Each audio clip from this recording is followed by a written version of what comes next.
Hi, I'm Danny Knightmare, and as you can see, I like cool stuff, and I like cool t-shirts. And that's why today's episode is brought to you by the Etsy shop T-shirts and stuff. And if you got a dark side like myself, I recommend the Dark Ones Closet on Etsy as well. Come on, who doesn't like cool shirts and cool shit? Use the code HORROR13 and save 13% off your order. Would I ever steer you wrong?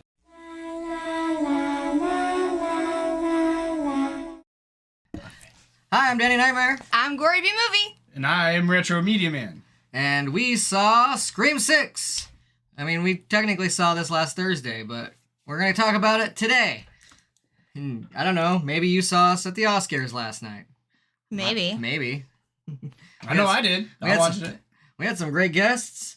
We had some great presenters. We had some great awards. It was a lot of fun. You got Connie Cleary in your chat, Brandon the Beldam, who was a presenter last night. Yeah, he did Best Screenplay. Strange Monkey Reviews, who was a presenter last night. Also, just between us, one of Mummy B Movie's favorite guests we have on our shows. And Fairpoint Station. Monkeys? I don't know. Mummies love monkeys. Mummy's always like, when are we going to have the Strange Monkey Man again on the show? And that's your mummy, but then there's also the mummy and the monkey. Mm-hmm. So it's just mummies attract monkeys. So I just had to interrupt real quick and say congratulations, you guys. Last night's stream was really awesome. Thank you, sir. Thanks for having me. I considered it a huge success. And cheers to you guys. Thanks for watching. Mr. Flickster? Mr. Flickster, how we doing? Also want to, with the help of my lovely wife who puts the gore in gory. Just and Doug Nice from the save. Time Cast. Nice save. Right? No, I love it. No, we had a good time, but we also had a really good time last Thursday, and I kind of wanted to start talking about this, but had to get the Oscars out of the way. Now it's a good time.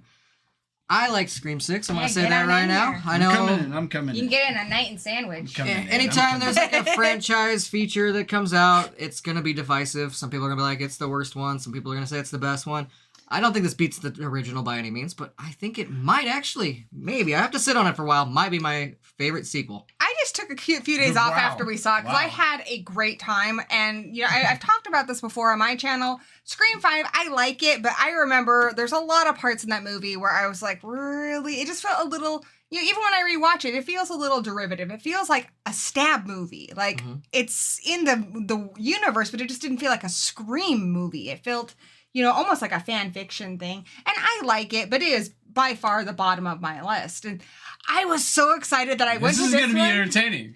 I went to Scream 6. Okay, no, great. Scream 6. Yeah. I have Kayla next to me at one point, his wife. I turned next to her and I said, I'm having the best time. Like, I was so happy. And I think it's really fun when you feel like you're part of the group. Like, I hate it when I dislike something or I like something less than other people who really love it. So this time I feel like I was invited to the party. I had a great time. I actually stayed off the internet for 2 days because I'm like, just let me enjoy this. Right. Our son Laws went as well, and he had a great time. He's not the biggest horror nerd anymore. He outgrew kind of what we do, but he still loves a good whodunit, and he had a great time at the theater. So there you go. Let me know if you can hear the guys okay. It is spoiler free right now. We might talk a few spoilers at the very end, but we'll have the spoiler sign on when we do. Yeah. So this first part, you are completely safe, my friend. Well, don't count me in. I don't know. If I ruin it, don't blame me. We could talk about some deaths, just never say who they were. Like, if you want to talk about like a little bit of the gore, that's fine. Just don't say who died. Okay. We're not going to mention who the killers are. Yeah, that's no, what we're we're promising. not going to talk about killers, and we won't talk about who necessarily died. And who died. We might talk about some of the kills, but not in details of that would reveal a killer or the victim. But what was your initial thoughts though, like pleasure-wise? I mean, out the gate. First off, this is the first and longest running '90s horror movie franchise. It's the only. Name another one. There's Started in the 90s. Chucky. Well, Chucky That was started 80s. in 89. Technically Right? started 1989. So name it Blair Witch, but Blair Witch has what, 3 movies? Yeah, There you go. So 3. this is the longest running '90s created franchise. Yeah, I think so. I'm trying to think if there's another one that started in Name the 90s. another one. I thought about this all day. Candyman, but it still doesn't have more movies. No. It's you. This is a great movie. It's fun. It's really fun. I didn't, and this is horrible. Sorry that I'm here. Leprechaun I'm not does a gonna be able lot. to add a whole Yeah. lot because So, I didn't. Leprechaun. I don't remember Scream, like from last year. I need to rewatch it. I told you. I gave you my voodoo Dennis password. Isn't it Dennis Quaid's son that's in it? Jack Quaid, yeah. That what's- is. He is so great. What's so fun about that is when you think back to Scream 1, there's 2 Meg Ryan references. At Meg one Ryan point, and Dennis Quaid. Oh my god! at one point, that's crazy. Sydney says, why can't I, be in a Meg Ryan movie? And at another point, she's like, I shudder to think who would play me. And Dewey says, I think of you as a young Meg Ryan myself. And that's when she's like, I'd get Tori Spelling. Yeah. But Meg Ryan is his mother. And then So- Tori right. Spelling was her in the He's also stab in movies. They have Tori Spelling. He's in that one. No, it's what's that show called? The TV series that he's in right now. I'm blanking out. Hardcore. The Boys? Yeah, The Boys. Yeah, The Boys. The Boys. He's killing it on that. Like Oh, he's yeah, showing definitely. him that he can do what his dad did very easily. Exactly. He also teleports and is naked. Yeah, he's funny and his character development is huge in that show. And Brandon mentioned Tremors. Oh yeah, Tremors definitely. But Scream. Oh, Trevor. Oh man, Scream. there you go. Yeah, I didn't even think about that one. Tremors, I think, they're about tied almost in how many movies are. How many movies? Leprechaun Yes. does have a little Yeah. more movies though. So. Scream, I think, outdid their views and money. Let's also put it this way: Scream, all their movies are in theaters. Yeah. Leprechaun and Tremors can't say that. Yeah. They were not all in theaters. But And the thing is with Scream is they're all the only one that I think can top it is Evil Dead. Every movie in this franchise is good. Everyone is worth owning. They're entertaining movies. A lot of franchises, even though I may personally like them all, I understand that liking, Seed of Chucky is an acquired taste. Not everybody likes it. I remember being disappointed by it too. Jason Goes to Hell. A lot of franchises have that movie that most people aren't really a fan of. Scream, what's the lowest rated one? Scream 3? It's still a great movie. it never falls too far, that's for sure. They don't jump the shark. There wasn't a ghost face in space. Stab apparently had time travel, and I want to see that movie, but Scream I never think they did. need to do an alternative, a different universe where Stab's an actual movie in canon. And even though there's been some ghosts in the Scream movies, if you part 5, she has Billy Loomis as her dad. Part 3 had Ghost Mom, but that's also debatable if it's really ghosts or if it's just It's not mental. It's not debatable because in part 2, if you're following what's going on with Sydney, in part 2, it's very clear that she runs into a regular person in her play. She sees Ghostface when she looks up. When she looks up, you can see it's the regular guy. So we already know she has hallucinations related to her PTSD. Mhm. In the next movie, there is no evidence whatsoever that her mom is a ghost. In fact, at one point, they're using her mom's voice. So it seems like them using her mom's voice and the voice changer is triggering her PTSD and her hallucinations. She's never had that experience since part 3 when she came to terms with her mother's death. Yeah, but I'd say every time that supernatural involved is somewhat debatable. You can see it however you want. I think there's a supernatural aspect. I think there's a supernatural aspect of Ghostface himself, so therefore I'm not going to say that these ghosts aren't real. The directors have confirmed that. One thing that I noticed, which I didn't think about until actually today, is in the first couple movies, you can tell he fumbles when he moves. It's like kind of comical. He's a baby. Yeah. Well, but he can't see through the mask. Exactly. But in this movie, in the scene specifically, when they're without spoilers, but when Ghostface is in the gas station or the store, and which is in the trailer. He's running in and he's grabbing like stuff and he's purposefully moving around. He's not fumbling. Like this Ghostface is some have more skill than others. Yeah, he's very scary. Who is behind the mask does make a difference, and the person who's behind the mask here has a different kind of background. I mean, this person says right away, it's a different Ghostface because someone says something and they're like, fuck the movies. Right. Like, this is a different kind of Ghostface. Well, every Scream movie, they're trying to do something different. Like, they're trying to throw us off. But I'm just saying, this Ghostface is very different, and they are a lot more tactical. They definitely have, a different skill set than the high school boys in part 1. Yeah, I mean, some of the Ghostface do their homework a little more than others. But they also have all those mannerisms, like even just talking, because if you change a voice changer... We didn't notice any of that. You're not going to talk the exact same way as every other Ghostface just because you're going to have different speech, mannerisms. I think there's just a little bit of, something that kind of possesses them. But, yeah, even the directors said that when you put on that Ghostface thing, you're kind of connected to this lineage of Ghostfaces, and there's part of that seeps into you. I think it connects you to all of them. I think it kind of started as, this deep hatred, mostly for Sydney's mom, but then Sydney, and then basically just anybody kind of now related. And once you're kind of possessed by that hatred, you kind of become the Ghost-Face. That's just my. Let's talk about the movie and stuff. Yeah, I don't know. There's some random theories out there, but we've been going off course here. It's really hard with these movies to do something surprising. In some ways, I do think the Scream films have kind of lost a little bit of that surprise. Just that we've had the 2 killers every movie and stuff. Scream 3 did kind of mix it up a little bit. But this movie, what I like about it, just like the last one did something different by having a opening kill not die. She wasn't an opening kill. She was an opening victim for sure. But she survived, which had never been done before. Yeah. This one does something very unique too with the opening that I think is really fun. Now, here's something I want to say. If you were watching a lot of the promotions for this movie, a lot of the posters talk about the Mackenzie family slain. That's not in this movie at all. I don't know what that was supposed to lead to. I had my theories that one of the characters in this movie was going to be part of that Mackenzie family and would be part of the opening kill. It's not in the movie at all. It has nothing to do with anything. Yeah. I throw you for some loops with that. But no, I love that. I'm not going to tell you why it's different, but I loved how the opening was different. I'm like, okay. It's very different. Yeah, I enjoyed it. It almost kind of caught you off guard, but then you're like, okay, it gets you the wheels spinning. It's like, well, where are they going with this? And it does take its own unique place. Something I've liked about these last 2 movies that took a way too long to become a thing is, one, you guys know how Scream does that thing where they show you all the pictures of the cast and their name. The last 2 have put Roger L. Jackson on there, which aside from Courtney Cox is the only person who has been consistently in every movie. He's the voice of Ghostface. Exactly. This movie, they really give him a lot more to do. They let him have a playground. They let him have fun. He has a lot to do in this. And I do think it helps that they have, you saw in Scream 5, this new voice changer that's attached to the mask. So when Ghostface is standing in front of you, they're still going to have that Roger L. Jackson voice. Yeah. And I think he killed it in this one. This is probably the most energetic, alive, just full of fun, Roger L. Jackson that I've had since the original. I don't know. He seems more into the role. Maybe that's just me, but that's how it felt, and it made me more into it. That's what I really liked about it.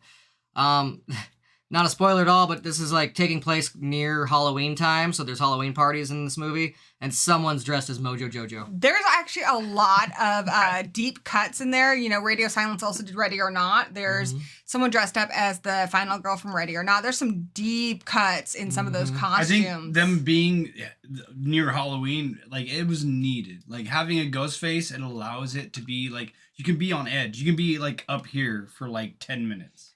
And they just leave you hanging there. Right? It's similar to what they kind of did with one scene in Scream 3 where Jenny McCarthy goes into the back room, and because they're making a stab movie, there's a whole bunch of Ghostface costumes, and one of those has got a guy in it. Like this one, there's a subway scene that's in the movie. That's and that's the scene I'm thinking about. A ton of people dressed up as Ghostface, and you don't know, like, and then you have to think about how are they feeling in this situation. You don't want to be that person who completely freaks out and just some dumb college kid who stood too close to you on the train. On the other hand, they know they're being stalked. They know that they can be killed. And so it's like, it's one of those things. It's like, how do you be prepared for that without looking like you're completely, totally insane? And like most of the Scream movies, they have, calls and texts from Ghostface who like lets them know that he can see them or whatever, that they're being watched by Ghostface. And usually, like even part 2, when he's like looking around the park trying to figure out who might be on the phone talking to him. This one, you look around and there's a bunch of ghost faces, so it could be one of them. It's like, it's not even like there's a hidden ghost face. There's a bunch that are hiding in plain sight. Brandon says, can you imagine if they unmasked Ghostface and it was Roger L. Jackson? That'd be so what cool. I would love. And I loved that Babadook costume on the subway. That was really fun. Right. There's also a lot of Easter eggs. I was going to say, I'm sure there's multiple times in this film where you pay attention to the party. And also something that's a little interesting is at one point Sam is talking to her therapist. If you pay attention, the therapist is watching Invasion of the Body Snatchers. They have a lot of horror memorabilia. So during this conversation, when Sam says, my dad is Billy Loomis, who was a ghost, he knows. He knows what's dead. That's why, and this isn't a big spoiler. He's like, so you need to find a new therapist because he knows how movies work. He's like, yep, I'm not touching this with a 10-foot pole. I know the director said that there is a Ghostface doll in there. I don't remember seeing it, but definitely look for it. Yeah, this isn't really a spoiler on the plot, but it is kind of the opening plot lets us know that a lot of people have turned against Sam thinking that she is evil because they found out that she is Billy Loomis's daughter, and therefore, like, the events that happened in the last movie, a lot of people theorize that she might have planned it all. I mean, that's just, like, the opening, like, discussion of this film. Like, a lot of people are openly thinking that. Not everybody, but some people are on, like, it's very divisive on what the people treat her. Some people believe that Sam did all the killings, and Richie and Amber were part of the victims, and that she blamed them on, 2 of her victims. Yeah, or at least one of them or something like that. A lot of people just theorize that she was like an evil mastermind of that movie. But I mean, if you've seen that movie, then you're not going to think that. There's a lot of Jason Takes Manhattan here. They are playing it in the beginning of the film. And I also like just like Jason Takes Manhattan, that one's kind of people give it a lot of crap because it's Jason Takes Manhattan. He's Jason on a boat. He's only really in Manhattan for a little bit. Jason's great, Jason. But the best scene in New York is Jason on the subway. And in this movie, you get that too. Now, this movie's not trying to tell you it's Ghostface takes New York. No one's promising you anything like that. So don't expect Empire State Building. Don't expect any of that stuff. These are kids in college. You're mostly going to see their college and their apartment and all that shit. Subway, They're not sightseeing, but they do take the subway, which is very much a Jason Takes Manhattan kind of homage, which I think is really cool. And if you've seen the trailers, there's a grocery store. There's a few other places that are in the city. And those places are pretty dangerous in New York, regardless if there's a Ghostface trying to kill you or not. So... Subways, like, not that I know firsthand that the subways in New York are dangerous, but I know that big city subways are dangerous. So there are also a lot of references to previous Scream movies. Now, one of the things I think that the Scream movies get some flack for is initially it started off as being a commentary on horror. A lot of the stuff that happens in universe now is so meta because it's people who are fans of Stab commenting on Scream, and so it's very niche. Snake eating its tail. I mean, they're copying what was popular of the originals. Like it was, Jamie Kennedy, right? He's very much a part of this in a way. Like he's a character that's very mimicking of him. And if you've seen part 5, you know that the 2 kids that are related to him are in this, and they like to call themselves the, Core 4 or the 4 Core? I don't know. It's kind of superhero-ish to me. I mean, being a fan of Marvel movies and comic books and stuff, like, the Core 4 was really cool to me. Like, that was like the Fantastic Four, the Core 4, like, I don't know. And since... It was really cool. Between them and the 2 main sisters of the first one, like, the they're returning characters, and they were introduced enough, at least so they get a chance to kind of develop them a little more. That was my kind of promise 5, is like, here's a bunch of people. We're not going to develop a lot of them. They're just going to have their, like, kind of one note. You can actually see a little more of their camaraderie with each other. Their little personalities are kind of, like, showing off better, I feel like, in this one. There's definitely character development. Yeah. For sure. I feel like with Scream 5, they were trying so hard to get every single Easter egg in, every single reference in, making sure that you had Sydney in there for really no reason. Sydney did not, she was shoehorned into that film. And Gale feels a little shoehorned in this one, but I like that this movie really focuses on the core 4. And the first movie, with the exception of Tara, I wasn't really invested in anything. I had a hard time remembering even some of their names. This time, like, oh, I loved Chad. Like, he has a little bit of that himbo jock energy, but he's also just really sweet. And you know that he's somebody who is really got he's like an evolved jock. Yeah. Yes. Yeah. He's very sweet. And you're relating to Sam has just got... Unlike Sydney, who, you know, you have other characters comment on it, how Sydney is almost a celebrity hero because of what's happened to her. Sam's getting the opposite end of that. Yeah. Like, she survived this stuff too, but she's being villainized. Yeah. You know, because she's Billy's daughter and because some people think she did the killing. So she's got it really, really hard. Basically, what's her name from part 4? They kind of like what her plan was. Jill? Jill's plan is what a lot of people think Sam did. So there you go. Like, it's kind of cool that it comes like that. And I don't know. It's just really good. I think they're just a lot better developed this time around because I think you can have your opinions about how they are in Scream 5, but there's not, aside from just thinking they're charismatic, we really don't know a lot about what they want. And I think that's what you need for character development. In this movie, I can tell you, with the exception of a few lesser characters like Mindy's new girlfriend, I can tell you pretty much what everybody wants. Everybody has something that they want and that they're working towards. Mindy's arc is really weird in this. She is just kind of insulted that she got it wrong in the last movie. And so now that it's happening again, she needs to, like, prove her Randy descendantness by getting it right. She's very confident sounding, though. Like, I will guess the killer. Being somebody who I don't remember, don't hate me, you guys, but I don't remember Scream as much. The Scream from last year. Yeah, that's fine. Her like monologue in this movie was so good. Oh, it was. It was so good. Her and Chad are both better developed, more likable in this. Did she have a monologue like this in the last? She had a big one about requels in the last one, and also why. That makes sense. Original movies are important. But to do it twice in a row, is that the best She decision? gets there's a tiny little stinger and she gets it. I like how there's a scene with, you know, that Kirby. Hey, Zigma's here. Hey, what up, Zigma? But there's like this scene with her and Kirby and they get to kind of test each other. Like, yeah, who's going to be like the person who nerds out about all this information and stuff? Yeah, I wish it was more actual trivia. Instead, they're talking about movies and like if you like it or not. What if there were 2 of those type of characters and one of them and they kill each other? They were like gunslingers polishing their guns in front of each other. You know, this is kind of what it was. You already have that with Charlie and Robbie in part 4, so it has been done. Yeah. Yeah. See, I'm gonna have to rewatch all these, you guys. I haven't seen them in a long time. They're all on my Vudu except for 3 and 4, and you can borrow the whole box set. I think you could enjoy a Scream movie without kind of remembering some of that stuff, but the Scream series. Films. The one thing I like about the Scream series, though, it will reward you for remembering some of those things. Like, you can watch the movie and still enjoy it without it, but it will reward those that pay attention to that kind of stuff and remember it. Like, watching the film with you guys, I knew it was going to be fun because you guys are going to look at each other when the scenes were going to happen. They were like, oh, I was dressed as Ghostface, like, pretty much. He was dressed, somebody at the end of the film came up to him. It was the sweetest thing. Somebody came up to him and asked him, can I have a picture with my daughter? I secretly, he probably wanted it for himself, but I don't know. He took a picture of Danny in Ghostface costume. It was very sweet. As soon as he sat down next to me, I just kind of looked at him in the costume and go, what's your favorite scary I thought it was Danny. I thought it was one of his friends. I didn't know who the person was. No idea. I want to comment on something in the chat. You know, Sir Flixer said that Kirby didn't Kirby enough. I think Kirby's one of the more interesting characters in this movie, and I think instead of thinking about what we want from her as a fan, we need to think about what would this person be like. So yes, she was super into horror movies until she survived one. Right. She nearly died. Horror movies probably are not that much fun for her anymore. Not as much.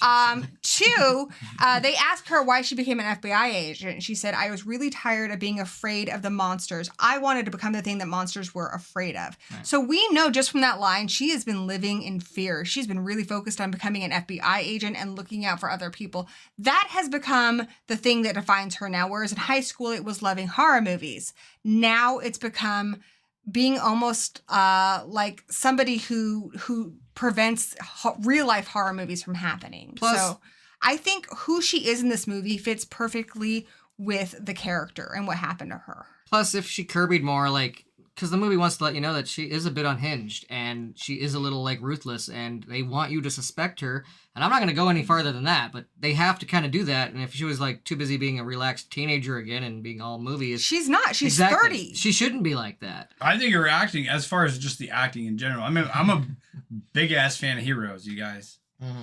I mean, I will not... I don't care. I'll admit it. I like but yeah, Heroes. I mean, she's got to be different for lots of reasons. One, the movie wants you to possibly think that she's the killer, and I'm not going to tell if she is or not, obviously. I mean, but to be fair, I think everybody's a killer, right? They got to throw shade on all of these people, returning or new, because you have to not know who they are, like, deep down inside. They're all suspects. Exactly. Could be any one of us. You know, it can be me. She also says at one point they ask her like if she's been married or divorced, and she said one and done, which means she's been married and divorced, which I think just that line alone tells us she's not trusting people. She doesn't have close friends. Mm-hmm. She doesn't have a boyfriend or a girlfriend. She doesn't have close family members. She's been on her own surviving this, just trying to be strong for other people since she was a teenager. So, you know, when you think about she was like, what, 16, 17? She's 30 now. Mm-hmm. So that was just the first half of her life. It's been almost twice as long now. So she is a very different person. A very different person. I think it makes a lot of sense. She might have something to hide too. Why let people in when you got, you know, skeletons in your closet? Or ghost faces. Wow. I liked Chad more this time around. I like Tara is really the most Sydney. Sydney, I feel, is somebody who never wanted to accept that she was a horror movie character. Mm-hmm. She wanted to be in a Meg Ryan movie. She says in the first film. And so I feel like with every movie, Sydney's trying to change her genre. Like, she's just trying to. And that's why she gets to have her happy ending now. And Tara's doing the same thing. Tara does not accept that she is a horror movie character. She's like, I'm in college. I'm going to have fun. I want to make stupid mistakes with stupid boys. Right. Just let me be a young person. Mm-hmm. And by the end of this movie, because it happened to her again, I feel like she's kind of come around to, I don't get to have that luxury, which is something Sydney never, I think, accepted. But yeah, like how Sydney was into college in part 2. Now we got Tara going to college in part 2. It's Sydney took it a different way because Sydney tells Dewey in part 2, she's like, what am I supposed to do? Dewey, hide under a rock? Because he's like, you know, it's one of your friends. Mm-hmm. She's like, I know. What am I supposed to do? And so because Derek got killed in part 3, she decides to take herself out of the equation, not because she's worried about herself, because she's worried about people she loves getting killed. Tara, I think, is going in a different way with this, where she's like, you know what? I wanted to have that. I don't get to have that. Right. You know, my sister didn't get to have that. A lot of people don't get to have that. And I think in the next movie, we're going to see her more on the offense. There's a part where they're kind of talking about their suspects again, like they did in 5 and almost every other one of them. But Mindy, it's funny because, like, she's, like, calling everybody who's not in the car for, like, you're Ghostface, you're Ghostface. She's like, just saying that, like, anytime they talk to her, she's like, get away from me, Ghostface. No, it's one person in particular she's doing. Well, yeah, but she tells them they're all suspects until the people who are not in the car for are like, well, why aren't you guys suspects? Like, well, we survived. And it's like, yeah, you're probably crazy from surviving. Like, yeah, Mindy, okay, fine. Mindy only does that to one person that she thinks is Ghostface. Yeah, but she still tells everybody who's not in the core for that they're suspects. And then they kind of throw it around and say, well, you should be suspects too. And they're like, fine, whatever. Even though she doesn't really believe it, she like lets it go. But yeah, exactly. Essentially, like, there's a really good line in here from Gail where they talk to Gail, and Gail tells them, you know, because you find out that the girls, Sam and Tara, that their mother's not in the picture anymore, that they're not talking to her. Like, she wanted to be involved with Tara, but Tara's like, yeah, I'm not dealing with your bullshit. So their mom's not in their life, and obviously their dads aren't in their life because one's deceased and one walked out. So they just have each other, and Gail says, you know, I get that. I had a hard time with my parents when I was young, too. And part of growing up is finding your own family. And she says, you know, she found that with Dewey. And they play his theme, which is really sweet. And I think that's what's happening with this core 4 and why they don't suspect each other is because that's their found family. And that's something that, again, was missing from part 1. I felt, not part 1, part 5. I feel like in part 5, it was hard for me to really like any of these people because they all suspected each other. At one point, Tara even suspects Sam, and it's just like, you guys, do you really like each other? Because I feel like every other scene, everyone was pointing the finger. I'm sure that was hard as an actor, too, to hold that up, because did the director disclose who the killer was to the actors? Or were they having to pretend while they were acting that they didn't know who the killer was? I can't say specifically for 5 or 6, but I know in some of the past ones they've had where they just film scenes. That could be. Think about they that. usually keep the ending away from them. Yeah, but they'll that could be tough to portray. Hell, even in this Who Shot Mr. Burns, The Simpsons, they made the people draw different episode endings where Smithers was the killer or somebody else was the person that shot Burns. They do that things in the movies sometimes, so I don't know. I can't say specifically for this movie because that kind of stuff hasn't been brought to our attention yet. I feel like personally, I've watched a lot of movies in my life, but I feel like it was easy to predict. But in a way, all these movies can be easy to predict. But the Scream franchise has been one to kind of throw you off. Not as good as M. Night Shyamalan, maybe at times. Because now we're just expecting something crazy from that guy. So it's what's going to be the crazy thing? Yeah, without not to giving away any spoilers, I was really surprised by the ending. I was certainly caught off by a lot of the movies. I was 100% caught off. I didn't have any guesses. Not at all. I mean, I obviously always want who's I don't know, I can't say anything. No All spoilers. I can say without spoiling is I kind of got what I wanted and asked for in this film, but not in the way Jenna I expected. No, but I do like Jenna Ortega. She did great. She actually was my vote for Oscar's Best Actress last year. She didn't win. Sorry, Kayla. Mia Goth took it, but she's just a great actress. She is. But no, I mean, I kind of got what I wanted without spoiling it, but I didn't get it how I expected it, and I didn't even know that I really had it until the end credits. I'm like, oh, damn, good. But no, this movie kept me guessing a lot. I did get a little bit right, but I got so much wrong at the same time, so I loved it. Yeah. It was not easy for me to predict. I think 5 was a little easier for me to predict. I got more of that right than I did on this I think getting away from... We're touching too close to the spoilers, so I'm going to pull you back. It's my fault. Blame me. But I will say this one, the pacing is really good. I was never bored. I at one point was like, oh gosh, based on how long I've been sitting here, we're probably about halfway through. And I was like, I don't want it to end. I'm having a really good time. The pacing was pitch perfect. As far as goriness, I'm hesitant to call any Scream film gory. Yeah. But they said there was going to be beheadings. Largely because Scream films are primarily stabbing, and when you get to the third act, shooting.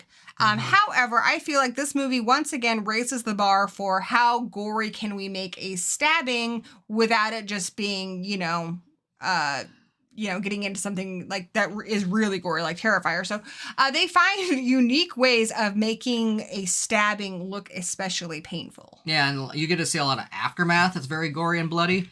Also, I think this has the highest body count. It does. Yeah, this seemed like it definitely had the highest body count in a Scream movie, so there you go. There is a lot of brutal violence in the middle of the city. I'd say it's the most violent, and it definitely has the highest body count. I've already heard that confirmed. 5 was definitely more violent than they usually are. Is there are. a number? Do you guys have numbers to that? I'm not calling you guys out. I don't know. I just remember reading it somewhere. Yeah. 9 maybe?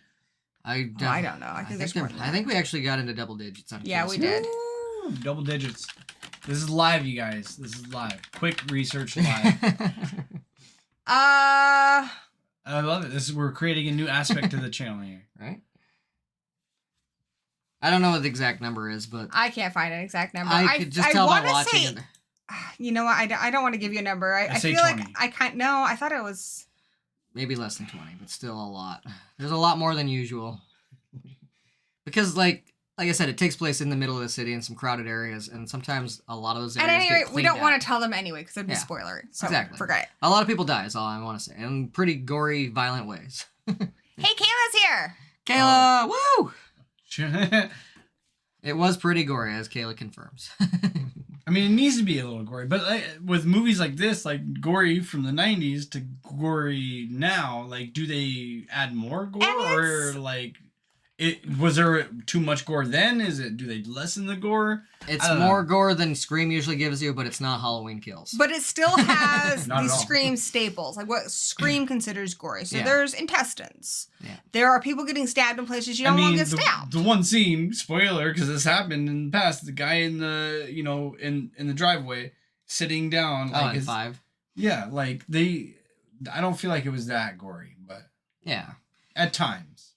But yeah, there's a lot of like I said, the most goriest stuff is like aftermath that you'll find. Like they'll find a dead person and they'll be really bloody, chopped up and What whatnot. did you guys think about the new cast? So I think a lot of them were pretty forgettable, but I think this movie did a better job just because we like that core 4 more. Mhm. Whereas the last one, you really are relying on Sydney, Dewey. Gail, and Dewey, who are barely in the movie. So I think for me, that's why I like this one so much more than 5. This one, like I said, maybe he's got a new girlfriend. There's a roommate. I think they killed there's 2 roommates. the Quaid son. Like, I think they killed the best actor they could have had in the franchise. Yeah. I mean, Boys probably took a lot of his time up, but I think he had a good chance of being the big lead in this franchise, Yeah. in my opinion. The kid Samara from Goosebumps. Weaving's in this. Yeah, Samara Weaving. There was the kid from Goosebumps in the last one. I mean, Yeah. Back, obviously. having Hayden, David I'm going to Minette. butcher her last name, Hayden Panettiere. I can't pronounce her last name. Oh yeah. Kirby. Having her back is great. I mean, as Yeah, an she was actress, good. I think she's great. I think in the part 5, Dewey did most of the heavy lifting on likable character because he was established. It was the best Dewey movie probably out there. Yeah. And Sydney and Gail don't really show up until the end anyway. So I think, but this one, I think the core 4 do a great job of spreading that lifting and whatnot. And Gail doesn't need to be reestablished. I think, honestly, we know what Gail's capable of. We know what she does. We know who she is. Especially in 4, when she's like sneaking around putting those like little cameras in part 4, like we know that I don't feel like she is shoehorned in this because she will go to this. She will find it. When there is like, she is a moth to the flame when it comes to Ghostface activity.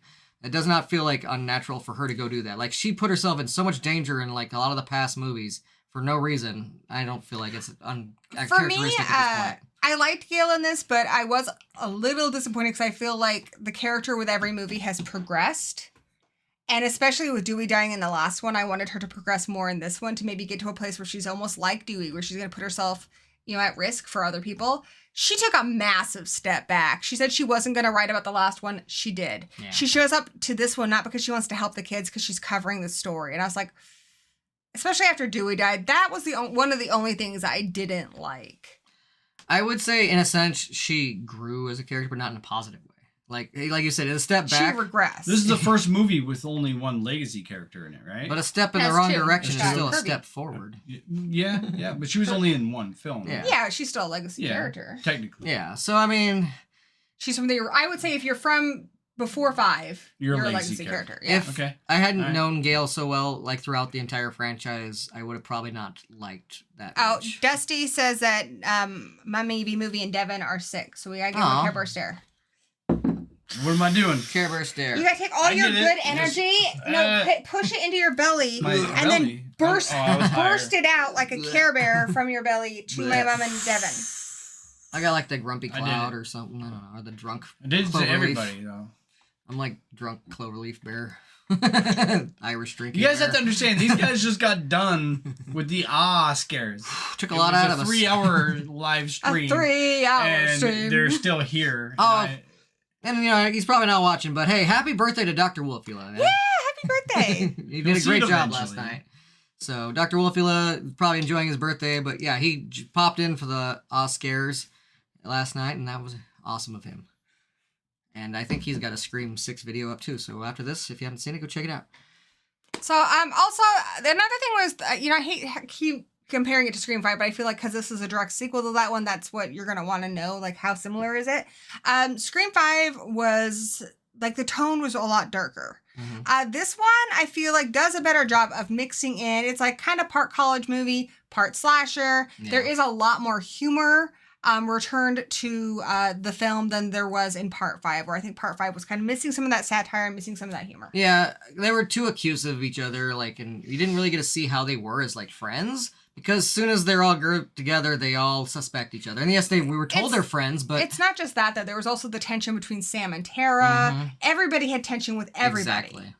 Like, there's a part where, you know, Sam and Tara suspect each other and shit. Like, but that one, like I said, we were told they were friends, but as soon as we saw them, they all were like, what? And like this, at least this one, we get to see them goof around with each other, have fun. The core four are like fun with each other. Also fun with the new friends that are in there. So I like kind of seeing the levity that this one had more. That's why I like this one. Yeah, a lot more levity. So I enjoyed that. But that doesn't mean it also didn't take Five's like gruesome kills and other like dark stuff. It just has a little more fun tone to it overall. So that's why I like this one a little more than 5. And I really liked 5. So. I like this a lot.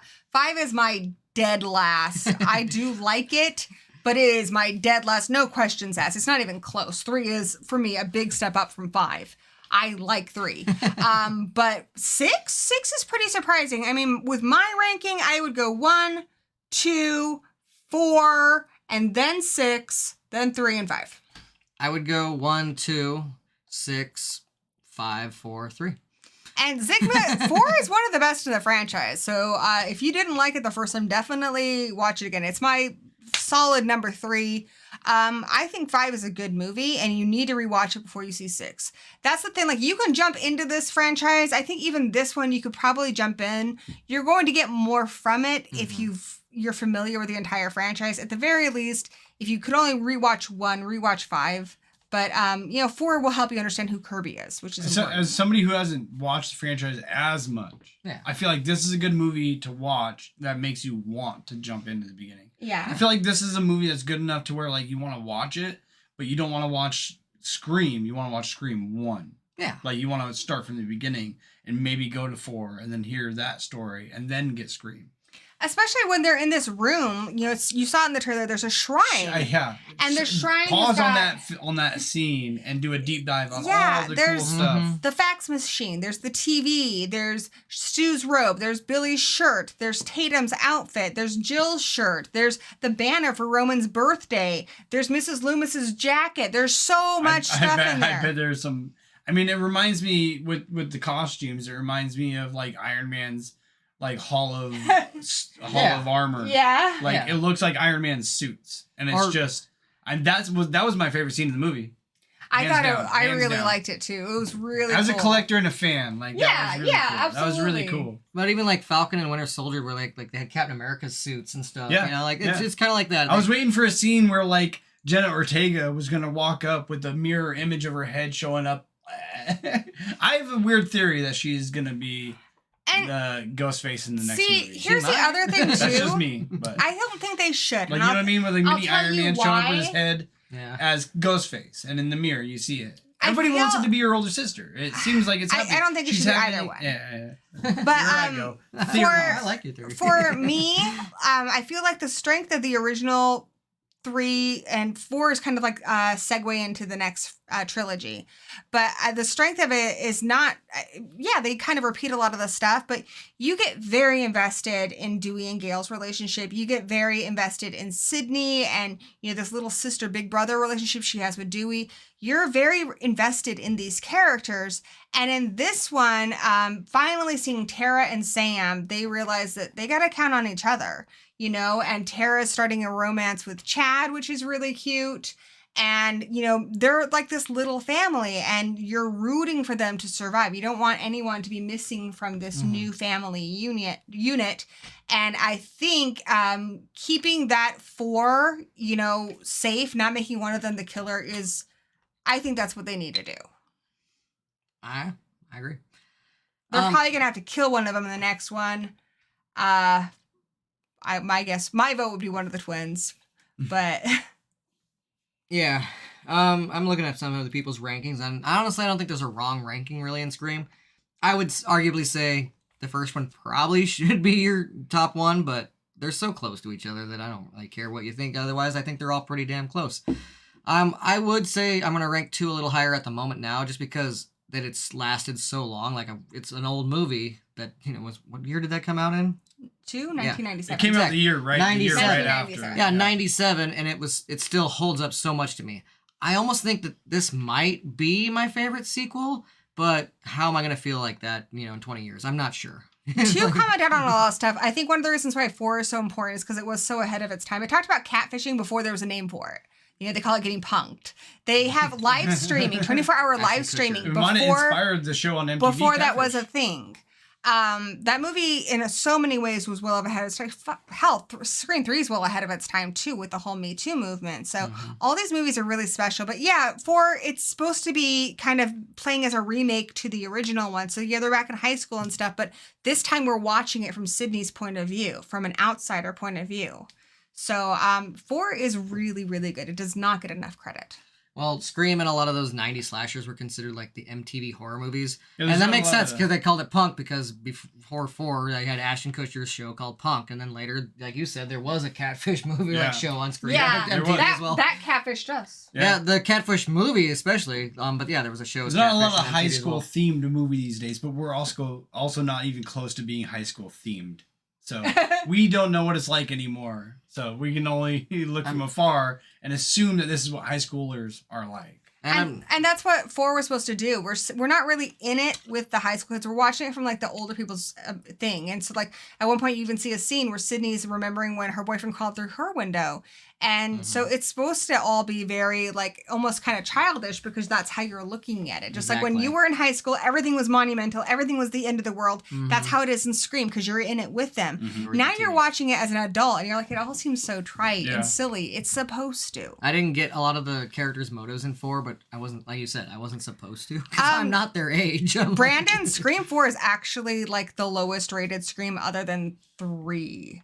Scream 4 is by far not a fan favorite. Not even close. Different. I think it gets more love now. But for some reason, people didn't go see that. At the time, the 3 high grossing slasher films of all time was Scream through 1, 2, 3. Those were 1, 2, 3. When you adjust for inflation. Exactly. When you adjust for inflation. And obviously, Halloween 2018 finally broke that record. And Scream 3 isn't in there. It was Scream 1 and 2. Scream 3 made money at the box office. I don't know. I haven't looked at it for a while, but I remember that it did, actually. It was the 3rd one at the time. I looked it up. I just did it Ronnie's for book my came stream. up, and I checked, like, on the time. I don't know. It made a lot of money at the box office. That's what I'm saying. Either way, it's a crazy success. It was successful, but, like, what you consider...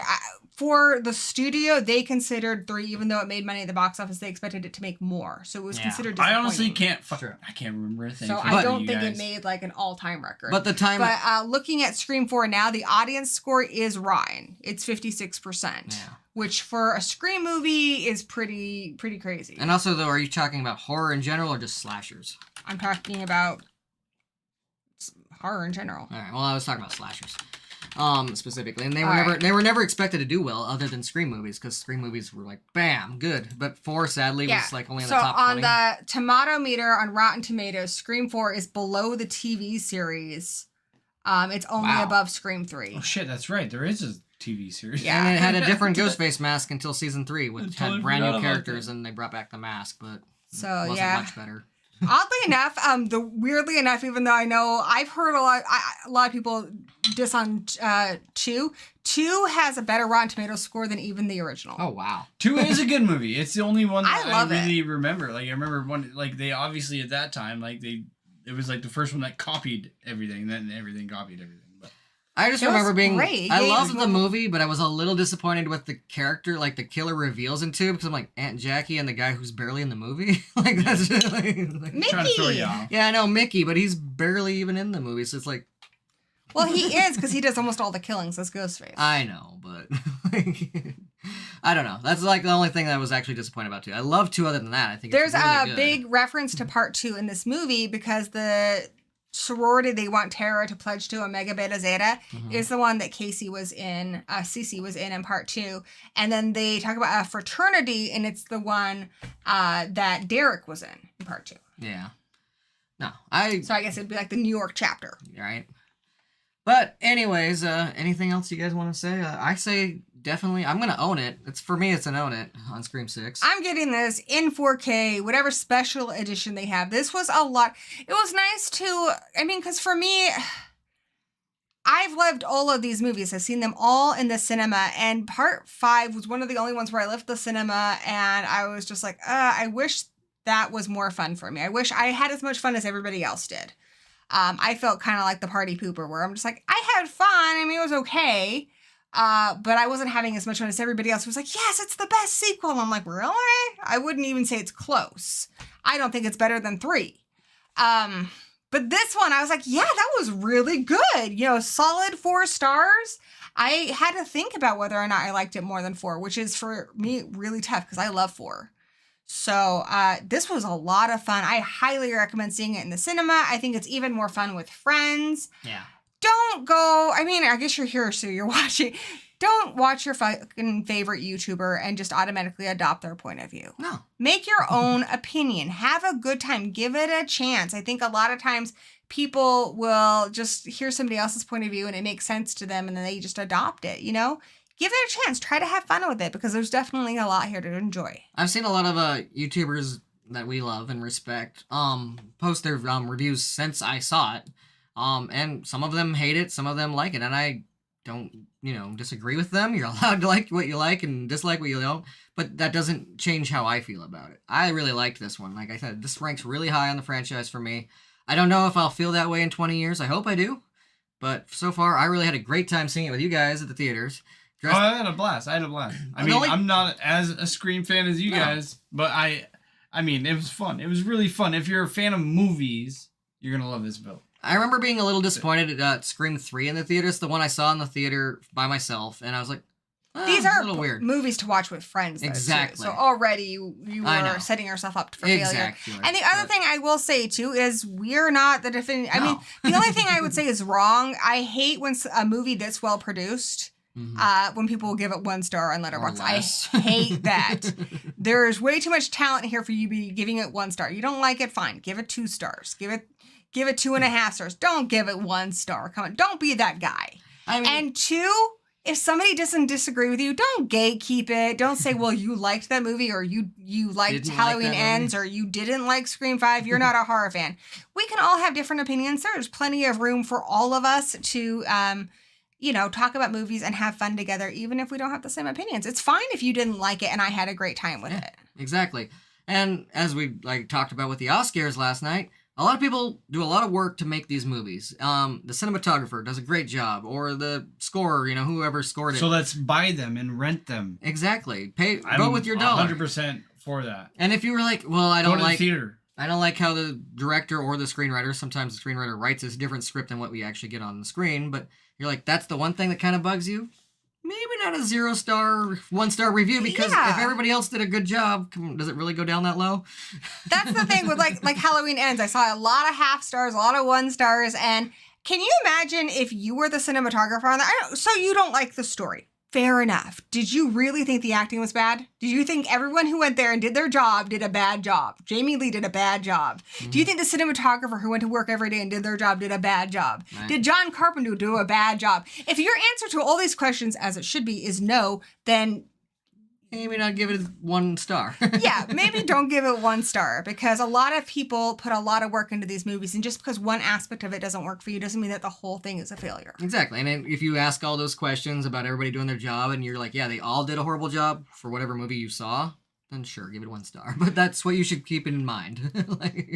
Anyways. And people I know who haven't liked this aren't going around saying it's garbage and giving it 1 star. I know Lee didn't like it, but Lee wouldn't. I think Lee gave it, 2.5 or 3 stars. Or he didn't say it was a half-star movie. He wouldn't do that. So, and it's fine to be disappointed and it's okay. Be honest about it. You should check that to the See It real quick. Yeah. But that's how I feel. If you have a chance to see this in theaters, I recommend you go check it out with the See It. I'm going to totally own it when it comes out. I'm looking forward to seeing it again. This puppy on 4K. Yeah, I'm looking forward to seeing it again. When it comes out, I'm probably going to marathon the whole series again, because that's just the way I roll. This is a lot of fun. I mean, it is a different feel. I mean, one, it's in the city and everything. It doesn't have that small town slasher feel that was kind of an homage to Halloween. But maybe I'm just on board with it being different or something this time around. But I had a lot of fun with this one, so I was really, really happy. And it was so surprising and so well paced. So I highly recommend this. It is a completely different trilogy though than the other one. So, it's a little different, but I also like that it's really the only really good teen horror franchise there is right now. Yeah.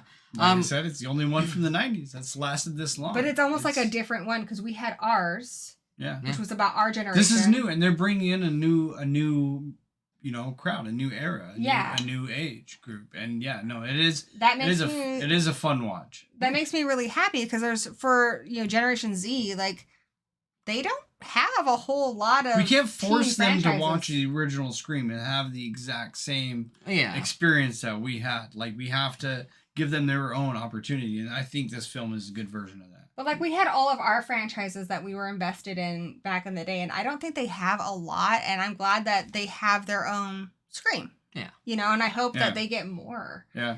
I'm excited, but we're still getting to watch it though. I feel like at this point we're now original. This is just me being a Star Trek or a Star Wars fan.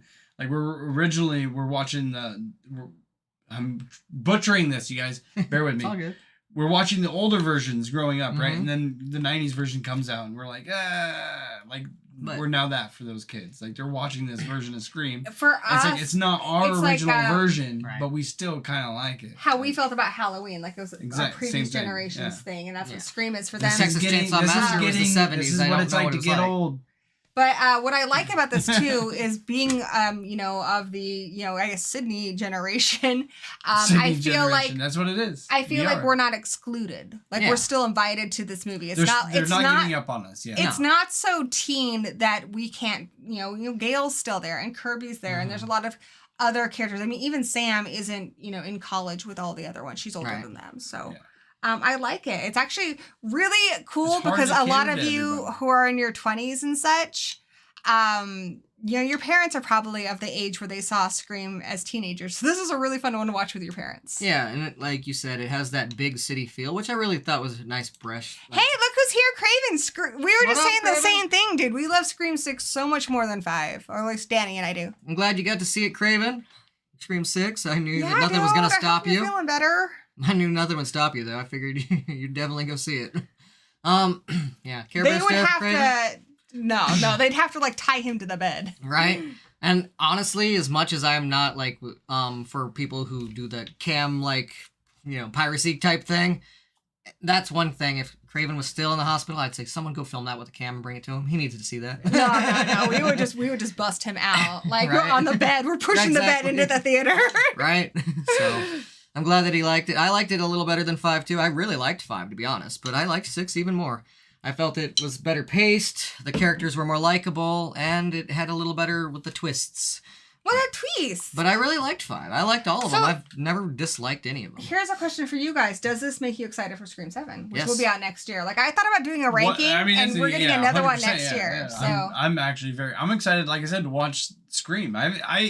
I'm the type of guy, I'm sorry guys, I have a short-term memory. It comes in and it goes out. I've watched a lot of movies. I have a lot going on. Like, this movie makes me want to watch the old ones. It makes me want to watch Scream 4, 3, 2, and 1. You definitely 4 because you should definitely watch 2 because there's a lot of good comparisons with 2. You should definitely watch 4 because that'll bring you Kirby. And you definitely need to see 5 because that has most of the main characters in here. Something else I wanted to point out that I like about this movie, we see this with a lot of Marvel movies and such. This movie, you can watch it on its own. So yes, there's absolutely room to explore these characters more in part 7, but I like that this movie does not end on a cliffhanger. And that's what Kevin Williamson and Wes Craven did. Every one of those movies, you can watch it thinking that 2's the end, and it's fine because the movie ends. You get a complete story, and we don't get enough of that in franchises. Right. And this movie does that. I thought 5 did that well. You can watch 5 and you can say that's the last one in the franchise for you. Yeah. It's fine. It ends. Right. Scream 6, there's room for 7, but it ends. It gives you a really good, satifying ending. I don't think it's gonna end. Well, it's not. And not as long as it keeps making money. I don't think it's gonna what ever I'm trying end. to say is it doesn't live on a cliffhanger where you're left unsatisfied. Yeah. Though I kind of would like that's what I like Scream about movie to do that, just because it would finally be something different. What if they ended a movie? What if they ended a movie with absolutely no ultimatum? Like they were like, "This is the end. This is done," and then they made a movie the next year. Oh, they've tried to do that in lots of slashers where they try to do that and then they still make sequels. People know this is gonna last forever. This is, like I said, this is the only '90s film horror film that has came from the '90s. It's still going. Well, even it's still ongoing. The original Halloween 2 tried to make you feel that way, like, because Other than Tremor. they're like, Michael Myers is dead. We blew him up in the hospital. Him and Loomis, they're dead. They're never coming back. Here's 3. It's a completely different story. And then 4 is like, you guess what? Michael Myers is alive again. It's just like, that's a, I like they've tried to do that that before. But. the original, the original Wes Craven and Kevin Williamson, even when Kevin Williamson didn't write 3, he was still very involved. But definitely Wes Craven, it was so unique to have the same director for every film in a franchise for the first 4. So unique to mostly have the same writer, mostly have the same composer, have a lot of the returning cast. And it gave it this cool, like, continuation, like almost like a saga that was really, really fun and really easy to get invested in. And I feel like Radio Silence is doing that again. They're bringing back the same people every time. They're also bringing back legacy people. But they have definitely a plan. And yet they're not setting up these movies for, like, a franchise like Marvel. Like, pardon my Wes Craven did the 4th one, right? Mm-hmm. And he passed. Mm-hmm. Yeah, okay. I didn't know he did the 4th one. I thought he just did the first 3. He admits that it wasn't really kind of the movie he was going to try and make, but He directed it. He did, but he still feels like when it was all said There was a lot of meddling. Yeah. And that's the other thing, too. Radio Studio Silence meddling. said there was no studio meddling. That the things they cut were what they wanted to cut. Good. That movie is the director's cut. They're really proud of it. They said that they left everything out there on the floor. And yes, they want to do another one. They'd love to do another one. But if that had to be the last one, it would be okay. I am not saying that studio meddling has never made a movie slightly better, because there's a few rare occasions where it does. But I also just appreciate when there's not. Like, for better or worse, I do not like studio producer meddling. Studios, like, stepping in and telling the director not what his art can be. They're money people, not creative people. There's a few times where, yes, they stepped in and they said, do this, and it was a little better than what I hear the director originally had. But that's very rare. Most of the times, we almost didn't even get the Ghostface mask because of studio meddling. Almost changed that. Exactly. Almost changed it to the point where Wes Craven didn't get that Ghostface mask. And imagine that. How iconic is that mask Exactly. now? Like, that's... They tried to do a different mask in the series, and people hated that. And then I think they were nervous I would about like to see some concept art of, like... other masks. Watch Still Screaming. They've got a lot of stuff in there. That's the stuff I like. I like watching directors, like, commentaries and, like, behind-the-scenes stuff. That's my This was a real Halloween mask that they just found while they were location scouting. And Bob Weinstein was thinking something just bigger, grislier, gorier. And I think the simplicity of that Ghostface mask is part of what makes it so scary. It's great. And it kind of goes back to, like, Halloween with the simplicity of that. I guess that was a William... I was going to say, it was the William Shatner Exactly. Halloween mask. The guy came back from the store with a clown mask and a William Shatner mask, and he's like, I don't know, one of these? And they're like... And then what they did to it a little bit, Yeah. put some hair on it. cut the eyes out. The other thing with Fun World's Ghostface mask is it's one that I don't think was new to any of us. Like, I'd seen kids have that before. The Father Death costume. Oh, before the movie? Yeah. 100%. I had a friend that this is when we had the blood pumping masks in the 90s. Like, yeah, you could have, like, a ghost mask, and you could pump blood through it, and it looked like it was bleeding. Yeah. This was before, imagine that. In a film, that would have been scary. I think we have one of those in our garage somewhere. That's what's so cool about this, because even in Scream 1, they're like, where'd the mask come from? And he's like, are you kidding me? Every five and dime in 100%. It came in from the state has one of these. Like, it's a supposed to store. be an easy to find costume that anybody could just grab. You know, that's why this one, it's really cool that tons of people are dressing up as Ghostface, because it's a really easy to find costume. And to this day... Right? It was already trademarked. It's by Fun World, and then Fun World, they got a little upset with Scream because they didn't track them down. That's a whole other story, I'm sure. But now they are credited in all of them, and that's like their claim to fame is the last two I Ghostface noticed mask. that they had those on. You can say at the end of the credits, Ghostface in general with the picture of it. And it Fun says Worlds. trademark.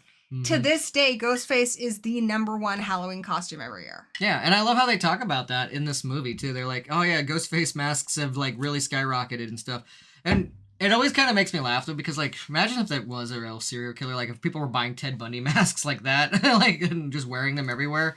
That would scare the shit out of me. But I love how they talk about it though. It's as messed up as the world is, and messed up as the Stab franchise is. Imagine, like, they never talk about that in the Halloween franchise. Like, Michael breaks out in part 4 and steals another mask the way he did, but it's like, Wouldn't that mask be hard to find now? You're missing part of that equation, though. You're saying a Ted Bundy mask. There was never a Ted Bundy costume before Ted Bundy. Exactly. I think about Ghostface, and I think why it works in these movies is there's already that costume. And so it would be no different than if a serial killer, like, it's no different. Phantom. I mean, it's kind of no like the subway different than scene, what John Wayne Gacy did, dressing up as a clown. We don't not have people dress up as clowns because of Gacy, because clowns were already a thing. It's like the subway scene in this film when there's multiple Ghostface. Like, that's only normal to them because it's just a freaking mask. Yeah, so like, what if one of the serial, like Ted Bundy? To us, it's different. Yeah. What if Ted Bundy wore like your classic Red Devil costume? You wouldn't stop selling that because the serial killer works. It already existed. Right. Yeah. So I think it makes it to where they can kind of get away with it a bit. A little bit. And I guess that's how Halloween did too, because that mask technically existed before Michael Myers was using it. Inside the movie, anyways. Because I mean, Ben Tramer was wearing the mask. Screams is so genius because it's one that we actually already know. You know, especially if you were in the '90s, we're like, oh my gosh, I do know that costume. You know, like that's why it's so genius. But you probably could find a John Wayne Gacy clown mask somewhere out there. It's just they wouldn't be sure like they're hard to find. Or you could get a John Wayne mask and put clown makeup on. Like my shirt. I love that shirt. I have a John Wayne shirt. Stop inspiring future killers, you guys. Bad taste. Movies do not make killers. They make killers more Horror Addicts are Honestly, though, I feel like that's the opposite. I don't think horror movies even make killers more creative, because if you go back to before movies existed, that's when all the creepy medieval fucking creative if a killer was. tried to copy a movie, they'd get arrested. I mean, the Iron Maiden, that was a thing that was made way before movies. But even then, I would beg to say that, you know, because they had bards and stuff then, that somebody probably heard a freaking story about like someone doing crazy thing with, what's an Iron Maiden?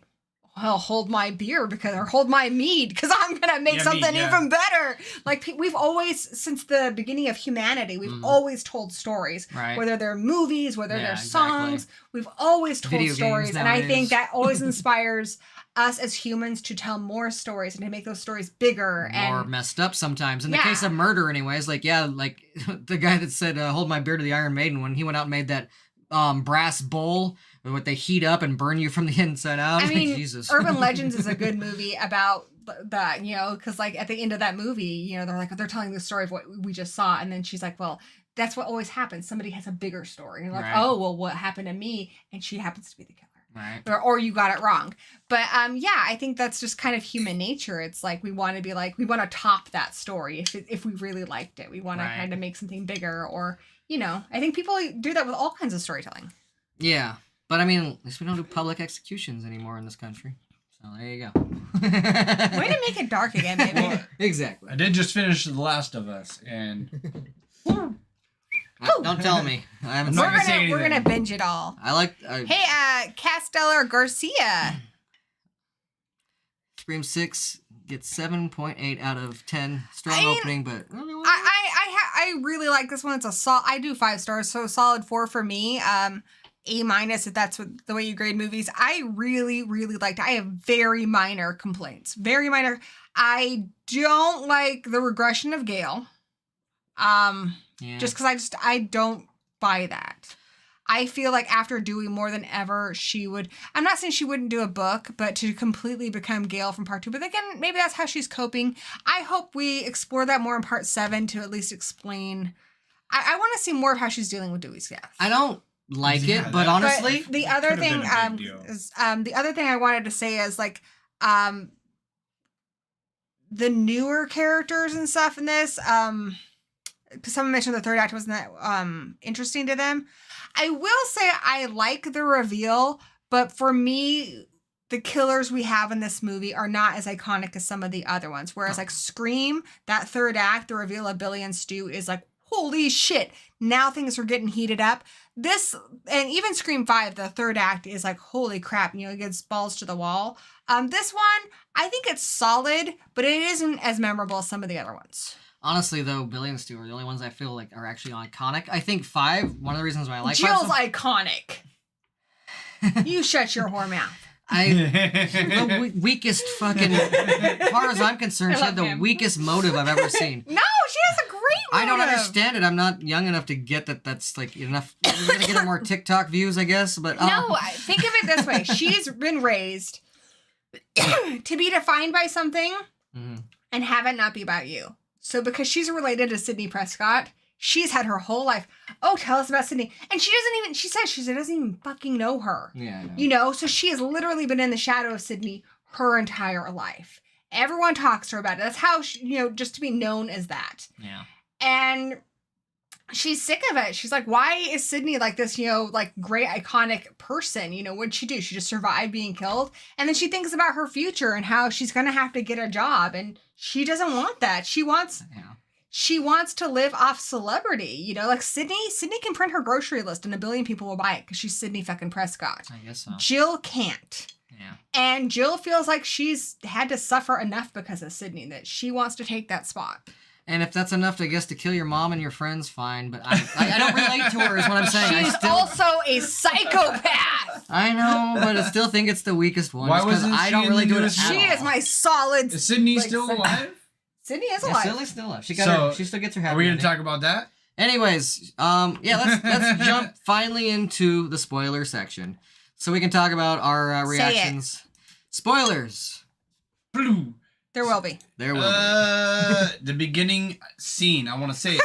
He's so on The it. kid. I mean, I'm telling you, man. They fucking unmasked him. Yeah. I mean, it was the one difference. big it was. boom. It was my third favorite scene of the movie. Like they unmasked him. It was the Kayla, kid. I can't remember what she said, but she was Well, so I heard him on the surprised. phone. I could hear him. I was like, are they gonna do this? Like, are they gonna really fucking tell us who the fucking Ghostface is? Like, you can hear him. You can tell it's the voice from the kid from the Spider-Man movies. I can't remember his name. Flash. Yeah. Jason, Tony Revol. There you go. There. Revolori. Yeah. Yeah, I'm horrible, you guys. It's Sorry. Jason Carvey is. Yeah, he like was his in. He was character's also in the name. new Willow show on Oh, I haven't We need to watched watch yet. that. Disney Plus. I'm gonna tell you guys this right now. This is a guy who watches a lot of film, a lot of TV. He sucked in fucking Spider-Man, Yeah. Well, but he was really good in Willow. And the Willow show sucked. I haven't seen it.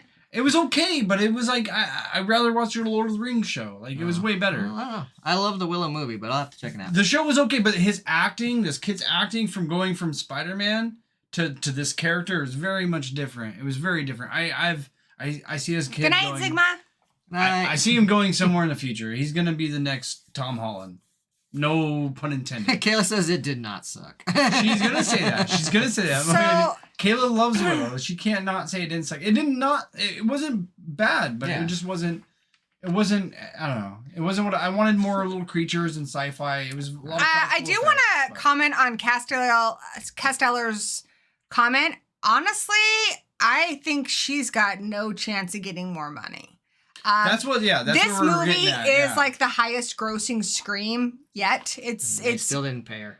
well. Let me finish. This is gonna be a debate. Like it was. No.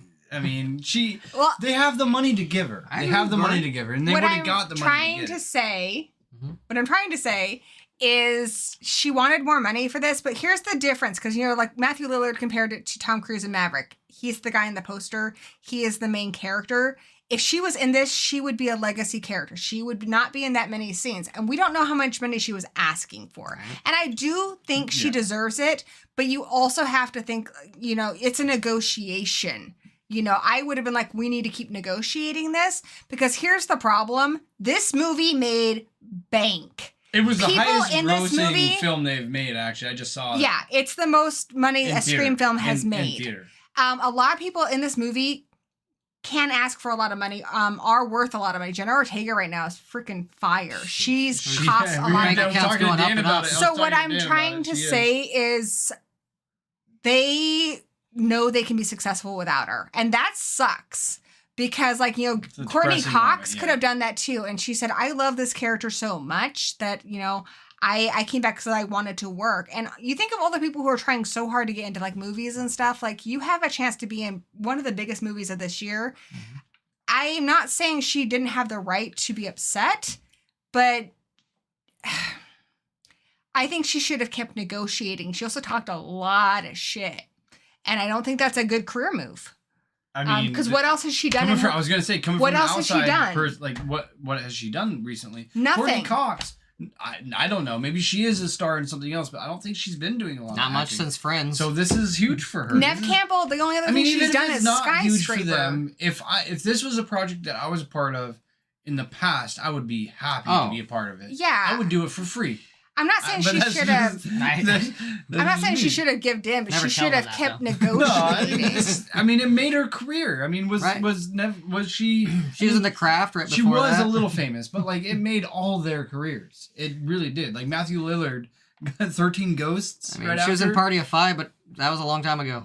I love her, and I appreciate that she should be paid what she's worth. She should have been in this movie, but yeah, I'm not too upset. I don't think she burned a lot of bridges, and this movie showed that this franchise does not need her, which is what I've been saying for a long time. A lot of people say, "Oh, she's the heart of this." She hasn't been the main character since part 3. You know, Wes Craven was the heart of this, and they made one without him, and it was successful. This is a whole new generation thing, and I think for the legacy characters, it's just an honor to be a part of it. The Final Four. There are people like Matthew Lillard who would kill to be a part of this, and unfortunately, his character is dead. Some people What don't. is it? The Final Four is not that. Core 4. Core 4. Core 4. Unfortunately, Matthew Lillard doesn't have the option of being in this because his character died. Yeah. And he really, really wants to be. Skeet Ulrich is just happy to be invited to the party because his character died. So I respect what she's doing and saying, but I also think she didn't have enough appreciation for what she was being offered. And I think it just bit her in the ass. I mean, a lot of people would say at one point Jamie Lee Curtis kind of burned her bridges with the Halloween franchise. But she's a huge star outside that, and she's still getting plenty of work. She just won an Oscar. I was just gonna say. I'm just saying, like, she she's doing just won. fine. So and honestly, she was the main character of 2 of at least those 3 Halloween movies that came out. She's like the main character, like she's throughout the first movie a lot, and then even the third one. Maybe in the second one she's in the hospital a bit, but still, she's a big character. She is a main character, and she's probably getting paid like a main character. She's not just a legacy, I'll show up in the third act, like kind of thing like Sydney had in the last one. There's so many people like Jamie Kennedy who would love to be invited to be a part of these movies. Jamie, I mean, that's me. I already there's him no once. way. I love Jamie Kennedy. There's no way to include them. And it's like you had a chance. He died horribly. You had a chance. And honestly, you know what? I think this movie was better without her. Because when you have Sydney, they wanted to put a lot of attention on her. But the last movie, she had no story. No. She was shoehorned into the end of it. It felt really forced. You can't force it. I think the biggest thing, if I was Neve Campbell, I think the biggest thing would be make sure that they give her something worth coming back for. Yeah. Like Kirby, I feel like they did a lot. They thought a lot about the character. She had something good to come back for, something meaty to bite into. But I feel like Neve made it just about money. And if she had said, well, the script wasn't good enough for me or whatever, and I think she did shit on the script a little bit too.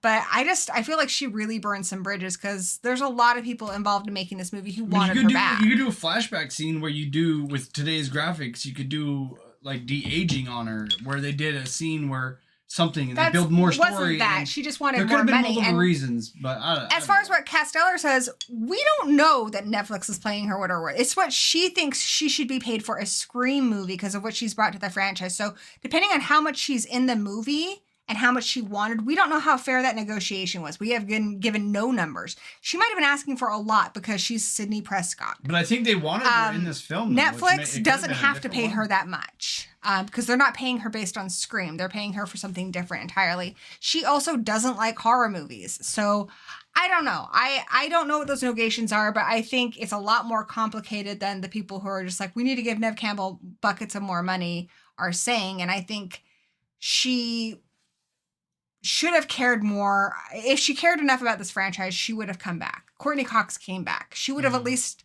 continued the negotiations. And I don't know, like I said, I don't think these movies need her to continue on. no, and I think Sydney at this point needs to have her a happy ending, honestly. Like, I liked that she got a phone call in part 5. I think it should have ended there. I don't think she should have showed up. It didn't really make sense. I think maybe like in the halfway through the credits, they should have showed like a little funeral for Dewey and she could have been at that. That would have been fine. Like David Arquette would have never not come back. Yeah, he was happy to do this. He wanted to not die. That's the thing. Like, but they killed him. Which you can't kill David Arquette. You can't kill David Arquette, yeah. it's so rare to have a Great character documentary. who gets to Yes. survive and keep coming back and stuff. And I just don't think she realized like how special what she had in her career was. And I think she made it about money. And it just makes me really this movie sad. was, though. This movie was, like, I keep going back. I'm not as a fan as you are, but, like, I didn't notice a difference. Like, I thought maybe she had died in the last movie. I don't remember. And that's the thing, too. I honestly don't remember. I think for part 2, she could have done that for sure. You cannot have Scream 2 without Sydney. Yeah. It's her continuing story. For part 3, she could have demanded all the money because you need Sydney. It's Maybe not your story anymore, Sydney. It stopped being about your character in part 3. She was a legacy character in part 4. So to now say, now you got to pay me the big bucks, it's like you're not the main character. You know that, right? Jenna Ortega could do that. Marissa Barrera could do that. They can't make the next one without her. They can make it without Sydney. They can make it without Gail. And I'm really glad that people like Courtney Cox are back for this. And I've not seen The Lincoln Lawyer. I hope it's good, and I hope she's enjoying her career there. But that's where Courtney Cox is? Anybody, Nev Campbell, anybody in the legacy characters, they can easily be killed off. They can easily be replaced. And I actually think it was the best thing for this movie because it got to focus more on the new characters instead of being hung up on the old ones. To be honest, though, I unsubscribed from Netflix a little while ago, and I don't care anymore. I hear in the States they're losing a lot. I know over they're international, they're still doing really well. So the last show I saw on Netflix was a reality TV show. So I saw Wednesday, and then I was done with it. They took away my glow, damn it. I feel like I sound like I'm being a jerk to Nev Campbell. It just makes. I also think about all the people like Matthew Lillard who would love to come back, and Jamie Kennedy who would love to come back, and how happy Skeet Ulrich is just for his few scenes. I feel like, I don't know, she's just lost her love for it. Yeah, I don't know if she really even necessarily had it, and that's the same thing. Like I said, Jamie Lee Curtis didn't want to just do horror movies her entire life. It was really cool that she did come back for some of those movies, but the Halloween franchise continued without her when she didn't want to do it, and they were happy to have her back when she did. And there have probably been ones where they didn't offer her enough money, so she said no, but she didn't go to every single news outlet and tell them that. I think that was a huge... I think it was unprofessional. I think there's some bitterness there for sure. You burned a massive bridge with, a really successful... And they're showing, they're showing obviously that, like you said, they can do well without her. So. And between Melissa and Jenna, I have no idea for sure, but there's a good chance they signed a 3-movie contract. Oh, I for sure. They wanted to do 100%. They're going to continue this core 4. Yeah. It's one of the first where the survival rate in this movie is just as good as the kill count. We're in spoiler talk now, so I'm going to tell you. I would say it was Scream 4. Sydney passed the torch in that one, but it's not her character who's really the protagonist. She's already dealt with her mother's death. She's no longer vulnerable. She's no longer got a big arc. She's the same person at the beginning of that movie as she is at the end. So she is an important character in that, but I don't think she's the main character anymore. It's no longer her story. It's not all about Sydney. They'd have to go after her kids. And then I don't think that's what the plot of 7 is. I don't think that is at all. So no, right now it's about those two sisters. So exactly. Yeah, Jenna Ortega, because she's involved in so much stuff and her character is essential to this, she can pull a diva move like that, but I think it was a mistake for Nev to do it. Yeah, but I had a feeling when 5 that they wanted the sisters for the trilogy. It seemed like they were having a plan for a trilogy. They're probably already signed in for a 3-movie contract, but who knows? Maybe they're not. I don't know. I have a feeling 7's going to still be about them. Like I said, if the only thing that you could make Sydney interesting at this point is if the killers were going after her kids. There would be otherwise completely shoehorned for her to come show up otherwise. It would conflict too much with the story we already have with the two sisters. Exactly. If they did a 3rd trilogy, I could see that. Yeah. If there's a part 8, maybe. I got a big feeling Tara is gonna be Ghostface. She might. 100%. That's the thing. It's all gonna be your older sister, but I don't think so because I think your older sister has progressed past the visions. She's beat them, and her sister's younger than her. So in the future, she hasn't had them yet. So she's gonna get them progressively, slowly, possibly, and then but she's not gonna be able to beat them. I think it might be a bait and switch. That's possible. Brandon says Heather Langenkamp said what they're good at. She would love to do one more Nightmare movie. I just don't believe she'd do it for the money. And see, that's the thing. A lot of people never had that opportunity. Wes Craven, part of the reason why he never killed Sydney is he regretted killing Nancy. So few people have this opportunity. And I refuse to believe that they offered her nothing. Yeah. I refuse to believe that they offered her something that was insulting for a legacy smaller part in this film.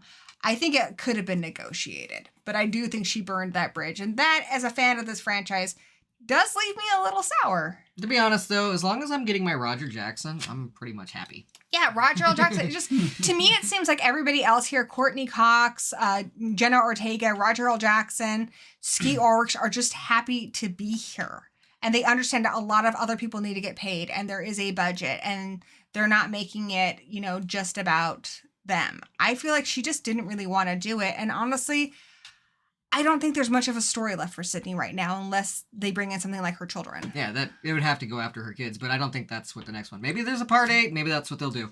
But how many franchises can you think of that are successful where the main final girl in the first movie is consistently the main character this deep in of a franchise? And that's the thing. Like, look at Danielle Harris. She was supposed to continue playing Jamie Lloyd, and they just replaced her. Yeah. And she's still trying to get back into playing that character and stuff. But it's really, really hard. That's just Hollywood and movies. It's so hard and it sucks. And I don't think anyone should accept less than what they're worth. But if it's not, if it becomes just about money, I don't think you're really enjoying what you're doing anyway. Yeah, I mean, hell, Andy got replaced in Chucky 3. But they brought him back because, thankfully, in that movie, the same people have always been making it. So, yeah. We don't count the reboot. He came back as an adult, right? Yeah, exactly. Way down the road. I feel like you need to love it enough to at least keep the negotiation going. And everybody in Chucky loves Chucky. That was a 90s. No, that was 80s. 89, the first one was. Only the first. So Scream is literally the only longest running 90. But Scream Leprechaun was 80s. 87 was No, that's 1991. But to give Doug credit on this, Scream's all in the theaters, where those other ones have but gone Leprechaun, they did have Leprechaun in Space, Leprechaun in straight to video is what I'm saying. Man, even Chucky, sadly, the last couple of Chucky movies were not in theaters. A lot of Scream was in the remake theater. Doesn't count. Yeah. So theater film. Yeah. Touching on what you said earlier with your theories about Scream 7, and I will say what's cool about this one is it does have the most ghost faces. So when you think about it, there's 1, 2. And if you count Sam, who kills some... So what exactly makes you a ghost face? Because Sam wears the costume and kills somebody. Yeah, are copycat killers ghost face? Well, any ghost face is technically a copycat killer, aren't they? As long as you murder somebody. Yeah. And if you're wearing a ghost face mask and you kill somebody, you're a ghost face killer. If you murder somebody in the mask, we get the most ghost Billy and Stu, they died before they got to trademark that, so they don't own the rights. Anybody who wears one as a killer is an actual ghost face.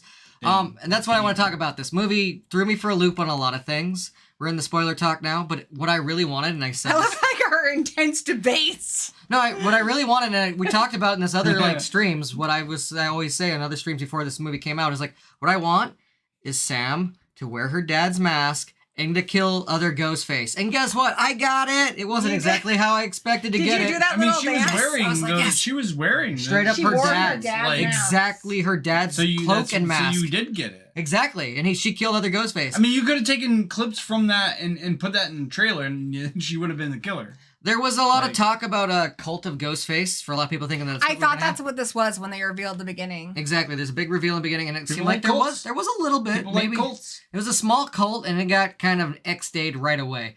But there was a small cult to that. But that's what I was thinking. Okay, there's gonna be a bunch of Ghostface, and then Sam's gonna be people are gonna suspect her as a Ghostface, and she is, but she's infiltrating and killing other Ghostface. And that's not exactly what happened, obviously. But I still got what I wanted, and I was still thrown for a loop. So I actually really like this movie a lot. I really liked it too. I love. There's that. I think one of my favorite parts is where she's stabbing the girl. Which, by the way, okay, I guess that's my only other complaint is human bodies don't function like human bodies. Mindy gets stabbed a bunch, and she's walking around like nothing happened to her. When people live after being stabbed multiple times, got stabbed come on, so many times, and he's okay. Yeah, Chad, come on, one of the four. Tara gives Sam that look I thought she was basically giving her the look he's dead, Jim. Back off. You stabbed him a billion fucking times. No, she's like, okay, I guess, we don't need to be killers. And she's like, but, you did fuck with our families. And I was like, he was already dead. Then again, maybe not in this franchise. Chad survives after two Ghostfaces are just and he's just a bunch of stabbings. Nobody stabs anybody. This isn't a zombie film. That's what they were doing to him. Nobody's stabbing anybody in the head, though. He was in a Ghostface bukkake and somehow survived it. I'm like, how could did you survive that? just in the head. Boop. Give him one in the head. Yeah, I guess you got to get him in the head. Because if not, it doesn't matter. I think all the vital organs are small and also hidden. was the first Scream to see. Like, I feel like they showed more science fiction than any of the other films. Like, we saw spoilers, right? Yeah, like, we're in spoilers. up there. We're in spoilers. Now. Like, we saw footage of the original dad in I feel like the original dad, the original killer, the dad of Jenna and Billy. Billy, and I feel like that was 100%. A little bit de-aging and some special effects because that actor is older now. And they de-aged him a little bit. They did it a little bit, but that was some really cool scene in the background. But that's because she takes medication because she does have hallucinations. Yeah. Oddly, Art. So there's no CG. It's No.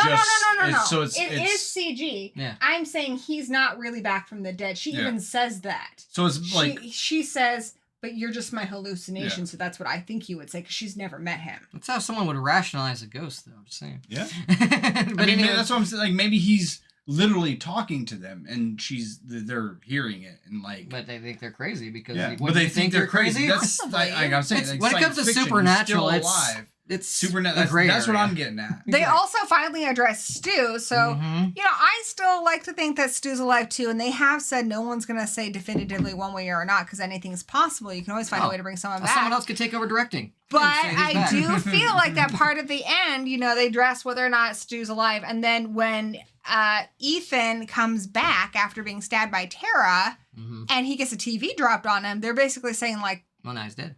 They're basically saying, like, that would be enough to kill someone. Now, was it enough to kill Stu? Maybe it's not. like Santa Claus.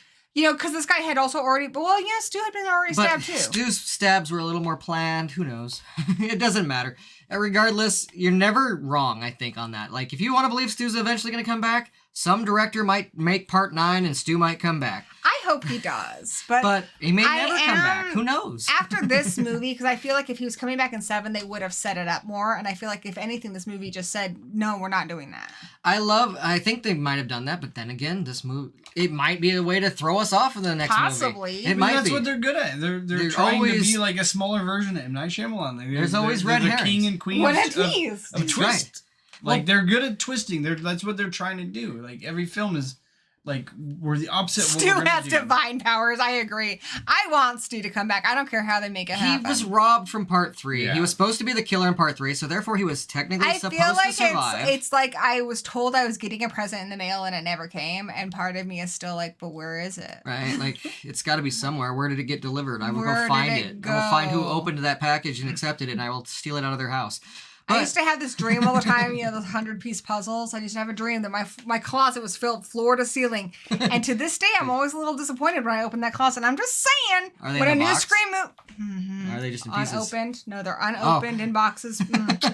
I'm a little disappointed every time I see a Scream movie and Stu's not back because I feel like it's like that dream. I woke up and it's like, oh. Well, it seems like they always danced around even talking about Stu in the previous sequels. 5 started talking about him a little bit because it was in his house, and that's why I loves 5's ending, because it does feel like the first one's ending, because it's also kind of taking place in a familiar setting. I will say visually, 5 was really impressive. This one had some nice stuff, but not as nice as 5. Yeah. 5 had some gorgeous scenes. Wasn't 5? There was a chrome mask in 5. That was from the That's Stab in movies. The Stab movie. But yeah. And Matthew Lillard that was in the did trailer. voice. That's the Matthew reason. Lillard did the voice of that one. Did from he? Stab. Oh man, yeah. There's always a was- Matthew Also, Lillard. he Give me has- give me a chrome face. Like, give me that in the movie. Like, give me Well, that. that's why they are mad, because it's like the requel. They want people like me. They're trying to. It's But too silly. he also has the line with Amber when someone's like, "Oh, cool house" or whatever, because it's his house. Yeah. He has that line. Yeah, I thought that was fun. That was fun. I like trailers, but. But yeah, so I like that. But they never, even in 5, they never said like Stu was dead or not. They talked about him a little bit in his house. They don't even talk about him in a past tense. They were very vague when they talked about him. Well, This one, they do talk about him as being dead, but they're also very debatable with each other. here's the thing, and I've seen this with Scream. I haven't seen it with the other. Halloween existed before I was born, and I didn't watch Nightmare on Elm Street stuff until I was older because they came out when I was very, very young. But Scream, I have seen since the very first one at the cinema, and so I feel really connected to this series. And I think with a lot of these series, they don't have a lot of foresight. They don't realize that, okay, I'm doing this Halloween 6 movie now. I might not do 7. I might not do 8. And they keep trying to end it, or they close doors that a future filmmaker could explore. And they're eliminating possibilities. And that's one of the frustrating things about a lot of those sequels, is then the next filmmaker has to come up with something crazy to try and fix it, almost retcon it. I like that they're not closing the door on Stu, because even if they don't do anything with Stu in their trilogy, who knows what filmmaker's going to come along and make the next Scream movie. And an HBO Max spin-off. Like I said, you never know who will direct Scream 9. Maybe he'll be in there. Leave that door open. Even if they don't want to walk through it, leave it open. Maybe somebody else will. It's Scream. You never know. I like that it's franchise is the same as the Marvel franchise. Nobody's dead. Exactly. And nobody's dead. We can always find a way. That's what I like. And keep it vague if you're not going to use him, because I always want the hint. Even if they never bring him back, I like that hint. Like it's. Bren, you need to watch our Snowfalls review. We didn't care for it. As Craven has the stew train. I call it the stew chew. Stew chew. But yeah, some people are on board with it. And don't take it away from them. Even if you never give us stew, don't take it away that there's hope. I like hope. Yeah. Just like how I've always wanted another Halloween 3 movie, like something addresses Halloween 3. I want a movie that ties. I want a movie that ties Halloween 3 definitively to the rest of them, because I think Michael Myers that's Kayla's favorite movie. I love that movie. And that it's Kayla's favorite movie. It's the one that I don't like. I like. I mean, I don't hate it. I like it. I'm a fan when I was a kid, I was like, this is weird. But now that I'm an adult, I really like it. I just don't know if it fits in the Halloween franchise so much, but I still love it. I mean that's why I want a movie that makes it establishes the connection between Michael Myers and Halloween 3. Kayla says it. Yay! Kayla knows what's movie. up. I wish Kayla was here. She knows what's up. Unfortunately, somebody had to run the shop. It doesn't matter, even though I guess even if they say in this next movie that Stu's definitively dead, and they show us his corpse, and they all kick it for no reason. It doesn't matter, because we could have a movie later on that's a Scream movie that's a direct sequel to Part 2, and they might retcon him and bring him back alive. I mean, Halloween 18 that's what it is. It says none of those happened. I don't want that. Halloween to fix some of the things that have happened. There are so many where you're like, okay, now what Halloween movies are officially part of the canon with this really one? Crazy map. It changes. CJ's World, he had a whole thing where it's like different train stops. What's nice about Scream 6 is they are all canon. We have a straight throwaway, and I want them to respect that and keep that. And the best way to do that is, even if you're not going to go through that door, like I said, leave it open so that we don't ever have to retcon something. I agree with you completely. I'm just saying we never know. Just because this, a movie ever does. Don't put those thoughts into the ether. It's already out there. I mean, that would be cool to see. There's always that ability to just go, well, it's a direct sequel to 2. Sorry. Brandon, I want Susan the Witch back, or even a series, have... Andy Manichuk's character, Allison, connecting to the Season of the Witch stuff. I'm going to watch the Exorcist movie, though. I'm not going to lie. I still think Exorcist is the scariest movie of all time. I still want what we had on your fight night with Leprechaun versus Michael Myers, and you find out that because the Silver Shamrocks were made with Stonehenge, but Michael Myers is still made by Silver Shamrock, but they used the Leprechaun's coin. We were watching the Leprechaun. We were watching the Leprechaun on Friday. Yeah, you're going, right? I love Leprechaun. She has so much trivia. She should need to go. I mean, Jennifer Aniston, I don't give a shit. Not to brag, but Mark Jones did say my review of Leprechaun is the only one that got it right. Right, and David Price and Mark Holton, who played Ozzy. Yeah, they all shopped in and say great. They even hacked the movies. It's because there's a lot of urban legends about that movie that keep getting regurgitated, and I actually did my research. Yeah. A lot of them were myths that just became facts because they were said so much, but they're not really facts. The most popular one is people think that they really had a Lucky Charms originally in the movie. Yeah. And then Post or whatever got pissed off. And so they had to change it to a generic cereal. Because you spit them out. Yeah. And then they added Fuck You Lucky Charms. But that was always in there. Never happened. Had nothing to do with it. Always a different cereal. That's just an urban legend. I mean, it is the joke that... They could have just used, whatever. You're supposed to think that, that's a reference to Lucky Charms. Was in the original script. Always been there. And the cereal he eats is supposed to be a reference to Lucky Charms, the cereal, but it was never actually Lucky Charms. That's just what it was. It never was. I'm very excited for this film. I haven't seen it in a while. So. It's great. It's he's a cool little cartoon character. All right, so I think that's enough. We overall we all give this a good praise. The passion. I give watch it with friends. Watch it with family, or watch it alone because you're creepy. I think think these movies are way more fun with friends. I mean, for me, it kind of depends on who you are. I think some of the slasher franchises can be a little bit creepy. You know, some of the Jason ones and stuff with being out in the woods. Mm-hmm. These movies, for me, I think some of the deaths are a little grisly. But mostly, I think they're meant to be just a good time. And so I think they just work better with friends. Yeah. You know, when you can turn to something you're both in. Like, oh my God, my son was the most precious thing. He kept giving me theories and he was laughing so loud, like truly enjoying himself. My son doesn't do this with movies a lot. And then I had my friend Kayla on the other side of me and she's getting like nervous. And it was just the most fun, like the best people to watch a movie with. And you had Danny and Doug over there and I can hear them. And I'm so proud my kid was there. you know, also that the whole theater was into this. There was audible gasps and people laughing. I think with a good crowd, this movie becomes so much more fun. And I was the first time I saw one in theater while dressed as a ghost face. So there you go. I watched most of it through my mask and enjoyed it. Like, I had a good time. He's not joking. He literally watched it with his mask on. Yeah, for most of the movie. Like, I would remove it to take drinks. And This is real. This is like your longest streaming. This And I guy love is not a Kayla's- fake horror addict. He's a real horror addict. And I'm sitting there in the middle of it. Sorry, I don't talk a lot. Oh, no. you're Love you doing it. guys. But your wife kept looking over at me all like a nervous look on her face. I know it was upsetting. You her a scared little the bit. shit out of It him. was upsetting her a bit. No. Caleb will say it right here in 5 seconds. You scared. She didn't want to look at you. Yeah, I know. Every time she did look at me, she had like a nervous smile on He her wasn't face. just so wearing the mask. He funny. was wearing the entire suit. Even during and he was the- sitting in a dark theater on the side where people were walking by. And people, like I said, I had somebody come over to him asking to take pictures with him. Yeah, exactly. Like- And when Kayla needed to go to the It was lobby, very creepy. I was sitting right next to him. when Kayla had to get up and go to the lobby, I like made room for her, but I made sure to turn around and Oh, no, face he- the audience, and people were Yeah, like, he would do the look. He would do people the were look. like back to me, like, "Ah." Between Kayla It was and very Lols, funny. I had so much fun because Kayla was just like, "Oh, this is so freaky," and like she was getting like nervous, Lals was trying to figure it out. and he was like guffawing at so many of like the one-liners. The Ghostface has some great one-liners in this, and he was so invested in the mystery. He's like, "Okay, this person did it, and this person." That's the thing. Okay, final one. This is what I'm saying. That's what this does. It makes everybody think. It makes everybody want to say, I'm the best at guessing who the killer is. But And you I can think we never, all had you really ear-to-ear can never smiles. guess. Obviously, Right. in a group of a couple people, somebody's going to get I it, was but right and wrong at the same time. I'm like, I bet it's the detective's son.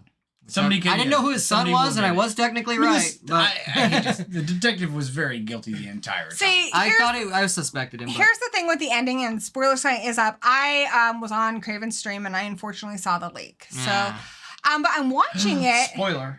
yeah. I'm watching the movie, and I'm like, well, I don't think that guy would kill his own daughter because I thought Quinn was dead. Exactly. So that threw me off. And then at one point, the detective is outside the van, and the other guy's in the van. So I was like, well, it can't possibly be them. Yeah. So I was pretty sure the leak was wrong, that it was just, And so then I was trying to figure it out, and I was like, well, maybe one of them is it, because it couldn't be both of them because they were both there, but their partner could be somewhere else. So I thought that the detective for sure was it, and I thought maybe the Ethan one was wrong. But no, I was completely surprised at the end with the reveal of Quinn. So even seeing the leak, I was surprised. Yeah, right? Like, I it was so remember well done. there's a part where the Our detective... theaters, no. No. We live in a very small town, No, Brandon. they told Danny to take off the we mask. do what In the we lobby. want. We do what we want. They're like, you can't wear that. And I'm like, oh, don't worry. And like, because I, bought my beers and stuff, but I didn't have the mask on. we lived then. in Seattle, but as I we went to wouldn't go be sit able in to my do seat, this. I put the mask back on because Yeah, so I wanted to watch the movie through A it. but very small town. I wasn't walking around in the lobby like scaring people. I don't know about you guys, but there used to be a mask mandate. I mean, there was literally, there was like, I don't know, 13 people in the theater. Maybe a little more, but Well, not much. I don't It was think still they- too empty for an we opening saw night. the We saw it before people, I don't think anybody knew it was out. 'Cause I don't think a lot talked of to people- friends that got tickets and they got it for Friday night. They didn't announce the Thursday late night Yeah. showing until way late. Like we were checking every day. And I that's think how we we got It was found the day To be before. honest with you. But I think a lot of people in our town didn't realize they were doing one. Yeah, I They think most didn't people really saw it advertise Friday. it. Because, yeah, I We have remember a bigger theater that it wasn't premiering at. our theater, we have two theaters, and I was looking at both of them, and like, it would show me all the way up to Thursday, and it was not there. And I'm like, okay, and Friday hasn't been announced yet, so I guess we have to wait till Friday to go see it. But the day before, on Wednesday night, I looked again. I'm like, oh, look, there is a Thursday showing at one of them. So that's how I found out. And I told you the next day, early in the morning. Which was at work. really cool because I bet it was packed on Friday. Oh, Yeah. we would have had to get tickets pre if it was at Gateway. So, you know, I mean, there's enough where we could hear fun reactions, but it was a little... It was enough that Danny could wear his costume. Yeah, right? Yeah, Casteller, that's what annoys me. She took Twisted Metal. I know Twisted Metal didn't pay her that much. She thought that Scream, because of what she's given to Scream, should pay her more. But then she takes Twisted Metal. Twisted Metal? Like that video from the game? show? She did Skyscraper. Oh, I there's just a show for that, actually. There's the Twisted Metal. No Yeah, adaptation the cars for that fight each other. Yeah, It's there is coming now. out. It's coming Oh, out. it's coming out. I was gonna say I've never seen. Yeah, that. I heard about that. I'm a because someone huge fan. She's of gonna that be in game. that. But Who's playing Sweet Tooth? Somebody. I remember I don't hearing. know. It took so long for that game franchise to build an actual It's so storyline. random to have a movie I or show just- now, right? It's such again, a random with, time to finally bring a show out for it. With Nev Campbell, I No, think she mean, thought she was game irreplaceable. adaptations at this point are becoming the new superhero. But the pinnacle of that was Twisted Metal Here's 2. the Like, that was, Twisted like, Metal. Everybody loved Boys, Twisted Metal 2. boys, Yes, ma'am. here's the Twisted Metal. Who's Sweet Tooth? I'm looking. Oh, Anthony Mackie? No, John Doe. I bet Yeah, you John $20 he's Wheels. Oh, he's John Who- Doe, who- but he might be end up 20 being John bucks. Doe means he doesn't have a name. No, Sweet Tooth's Will No, Arnett. Will Arnett. Guys. No, I know, but so Arnett. Anthony Mackie is playing Grimm. I bet you $20. So Will Arnett is Sweet Tooth. Isn't that weird? Will Arnett. Sweet Tooth's a big jacked clown. Yeah, but it's Will Arnett. It's gonna be it's- animated. it's- Oh, okay. Well, yeah, he's just doing the voice. Some of them are probably animated. Some of them are probably because there's characters that have like. Is parts. it animated? I guess so. No, so Sweet Tooth has It's a like series, guys. Yeah, 10 it's a TV episodes. Yeah, but Sweet Tooth is like Still might be animated. he's got like Sweet Tooth's only in one episode. That's weird. Maybe he's I in mean, the they've last all episode. I get one or Maybe three, he's just yeah. gonna be like a big teaser, like for the end of the series. They'll probably kill him, Well, I don't know. Sweet Tooth's he's like the main character of those things. but he's a villain. Yeah, he is, but he's still like, you know, like the face of the franchise. He's the face Yeah, of the and- like franchise. but Scorpion. Nev Scorpion's technically a Campbell's villain in too, one but- episode. I think she this just thought. this could be really good. I mean, this could I don't know. be. I'm a looking good- forward to it. We have to It's cover it. gonna If make me want to watch. it's anything like the games, it's horror enough to cover. Well, there's an actual storyline. Like it took a while, but they built a storyline. At first, it was just a bunch of cars fighting each other, but eventually they built in. I never even played was the a- game. Was it good? The first one has the The story. games of- there's no point. It's just cars fighting. It's Like Mario Battle. Technically, there's a Kart tournament. Battle. If you every time you like beat a level, Yeah. it's like, okay, this is a tournament. The winner, it's Tournament for life. You die, you underground. Whoever wins gets a lot of money. And then part 2, there was a little more characters. you in guys are 3, getting and like so on. Gilmore Girls level fast. Like If you live, you survive. If you die, you're out. Yeah, and you get It's the like money. survive. It's like Hunger Games. Yeah, oh, or, Samoa Joe's the body. Oh, he's the body. Oh, Will Arnett's the voice. Okay, Samoa Yeah. Joe. That's what I was actually wondering why, because I'm like, I remember hearing a wrestler was it, and that's why I wanted you to look. Yeah, Okay. well, I was gonna say he's got this clown face, but he's also got a burning skull. Yeah. So he's exactly. he's not a human body, but But it is a live action movie. it's because most of the know. characters are humans driving cars. I'm assuming, but I don't know if Samoa Most Joe's of, doing most the body, of them then are yeah. driving as humans driving cars, but there's like Grimm, who Yeah. I think Anthony Mackie is playing, is this guy that's like he's got like these giant wheels. Well, that's for either- Axel. Or Axel, yeah. Grim not was the Grimm. motorcycle. Grimm was guy. the motorcycle. So Axel, he's got like these giant wheels, not for arms necessarily, but for like yeah, he just he just drives. he controls them yeah. like almost like Mr. Garrison's Yeah. It. It's a very this has got Nothing potential. going in his butt. You guys are watching us nerd out live. Like this is. I got love that potential. series. It's so weird. I do remember kind of hearing about it now. It's got a lot of potential. Cheers to Fears. I want to say cheers to you guys. You did You great guys are last so night. good in the Oscars. John Leguizamo gag. I loved it. I love that joke you guys had at the end. That I don't know was how so you good. like knew to go there and like you had a Steven Seagal like I response and feel like everything it's lined something up. they already reference in their day to day life. But it's just perfect. It worked great. I'm It glad. was so good. I'm like I didn't really care who won until I saw your guys' thing. I'm like I'm really glad John Leguizamo won that. Yeah, that was so good. It was awesome. But yeah, good job, guys. We're killing it. Brandon, as we mentioned earlier, this other Brandon, we got another one. We got Brandon Wayne Lewis. Welcome, Brandon Wayne Lewis. But yeah, I don't know. Yeah, like I said, I love this movie. It gave me what I want, but it also was different than I expected. So there you go. I think it's about time we cut it. We've been talking about this for like 2 hours now. This is your longest stream. For a live action ring, but it's because we get talking and talking, we have a good time. It's dead. I have nothing to add, you guys. No, you do too. Nuh-uh. We wouldn't have gone a whole extra hour or more because you didn't add anything. So yeah, if you haven't, I don't know. I'm just here. I'm having fun. You guys, I'm in the middle. Look at this. Look at this. Look at these two. Like I'm in the middle of this. They just ended a freaking 3-hour live stream, and they're doing another almost 3-hour live 2-hour stream. This one, yeah. Like this is crazy, you guys. Come on, give them some credit. Give them some likes. Like, subscribe. Is this what they do? Like. I don't know. Ring that bell. I used to have a Tinkerbell. The creepy channel. I'd grab her by the foot. You guys gotta have like a tag, right? I don't know. Yeah, I'm not gonna do your tag. No, we just tell people to have a good time. I do this every Monday. At least I try to. We had to miss last Monday because we were getting ready for the Oscars. If you haven't seen the Oscars, please go check that out. We had some amazing guests. Some of them are in the comments here. You know what I want you to do next week? Actually, want to watch it tonight. I want to do Unicorn Wars. Oh yeah, that's the animated one with the bears. So right? Unicorn Wars. It's from Belgium, but I really want to see. It's animated. The animation's a lot kind of like. Cutesy? A little bit like My Little Pony, a little bit like Happy Tree Friends. Yeah. But these bears, because these unicorns like kill their cubs and stuff, they're raised from a young age to kill unicorns. And the reviews are saying it's just bloody and gory and insane. That's what I want to talk about next week. It sounds like it's a death battle between My Little Pony and Care Bears.